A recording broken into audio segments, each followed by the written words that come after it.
looking towards that day where we, that a person or a player can feel comfortable coming out while they're playing, and hopefully this is the beginning of something greater than I am. It's already greater than I am. Gay athletes face a particular pressure in society, even just coming out. To look at the issue of gay athletes marketing themselves in light of Rosie Jones' decision, we say good evening to Ron Cyrak, the executive editor of Golf World magazine. Pat Griffin is a professor of social justice education at the University of Massachusetts Amherst. And Michael Wilke has covered the advertising world as a journalist. His company, Commercial Closet Association, monitors how mainstream commercials portray gay people. But welcome all of you. Ron, in light of what people have had of images of the LPGA, the whispers of lesbians on the tour, gay women on the tour, what does Rosie Jones' decision to take this endorsement contract mean for the LPGA? I think it takes a large step towards making that whispering campaign go away. I mean, look, the LPGA is a wonderfully diverse organization. It's multinational, it's multi-ethnic. It has homosexuals and it has heterosexuals on it. And now that that's been said, then I think that the issue is gone. I think that it's a huge step forward for the tour in being able to market its diversity. What are you hearing out there at the tournament here at the Nabisco since this really hit the news 3 or 4 days ago? Well, I think that there's a ton of support for Rosie and for the stand that she's taken on this. I think that there are some people who were saying, you know, why did it take so long? And because, you know, really, the one message that we've gotten from the public over and over and over again is that people's personal lives are people's personal lives. So what does it matter? And we now have primetime TV shows that bring gay people into people's living rooms every week. We have a major show on cable TV that's about the L word. I think that people are looking at it as an issue that is past. Pat, you've called this experimental. How do you manage this experiment then? I'm not sure if I've called it experimental or not, but I couldn't agree with Ron more. I think that the time is right for gay and lesbian athletes to be coming out more, and I think if you look at the recent history, there are more athletes who are coming out, both at the college level and at the professional level, and I think this is a good thing. We're ready. But coming out, right for this coming out with commercial pressure, that economic pressure in sports has always been there for professional athletes. That almost the last barrier to coming out, because as Martina has said, as Billie Jean has said, when I was outed, things just vanished. I think you have to recognize this is 20 years later, and I think that the country has grown 20 years past the time when Billie Jean came out and did lose endorsements. I think that, of course, there is some risk. I think that there will always be some people who don't accept lesbian or gay athletes coming out of the closet. But I have a lot more faith that things are changing. I think the general public, the fan base, I think corporate sponsors are much more likely to judge Rosie Jones on the basis of her golf record or any other professional athlete who comes out rather than her lifestyle. Michael, what is the current risk then for a company? Is there risk?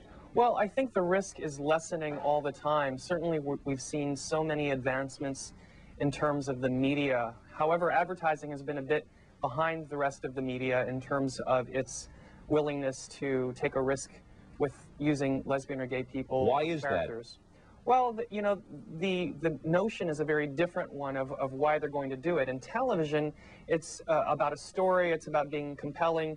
Whereas with advertising, they're trying to sell a product or a service and, you know, try to be as accepted as possible by everyone. So they're going to be, by nature, a little bit more conservative than television or film. What's unique here, though, Michael, is that this is a company that caters to a gay clientele. How many of them, such companies, are there out there to push this advance of people that consider it an advance forward? There's a reasonable number of companies who are already interested in gay consumers alone.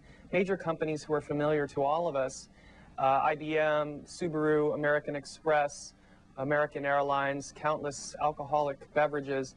So it won't be a surprise to see some of those companies moving in this direction. We already see American Express with presently a commercial that includes the producer of the Queer Eye for the Straight Guy program, and Coors Beer not so long ago used Bruce Hayes in one of their ads to the gay community.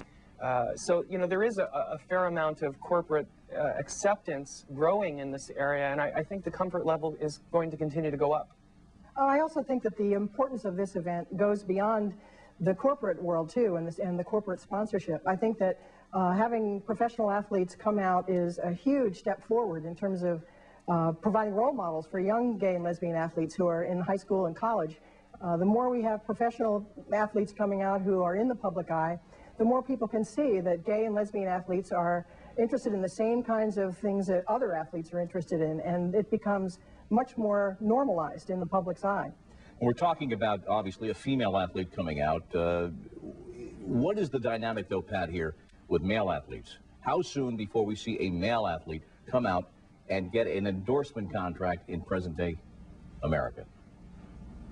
Well, I think that that's an excellent point, Bob, because I think there you have to, I believe there's a real difference between women's sports and men's sports. I think that men's sports, this seems to be a much bigger issue, particularly in the big team sports, the football, basketball, ice hockey, baseball area.